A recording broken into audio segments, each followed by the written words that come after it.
Hello guys, ako nga pala si George ng Intune Pro Music Center. Sa video na ito, mag-quick review tayo ng Lava Me 2 guitar. And guys, bago ang lahat, itong guitar na to, available siya sa lahat ng Intune Pro Music Center outlet. Common question, ano raw ang special kay Lava Me 2 guitar? So, si Lava Me 2 guitar ay made of carbon fiber. So, kaya tingnan natin yung body niya, solid talaga. Dahil nagustuhan ko sa kanya, meron siyang built-in na effects. So, ito siya. May switch tayo para sa volume. Then, para sa reverb, sa baba niya, meron kang switch para sa delay at saka sa chorus. So, yan siya. Then, ang volume nun, nung effects na yon, andito siya, katabi ng reverb. Yan. Built-in na rin siyang microphone. Doon, andun na rin yung volume niya sa loob.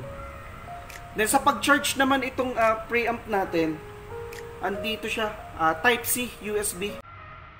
Included na rin yung kanyang cable. Ito siya. Yan.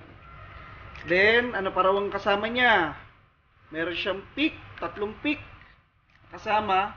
And syempre, meron siyang kasamang bag, hard case.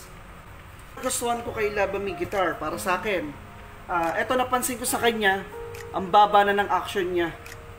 So, kaya pag nag-play ka, lapat na lapat agad yung mga daliri. Tsaka yung tuning peg niya, pag mag-tune ka, hindi siya ganun kahirap. Napakalambot niya. Yan.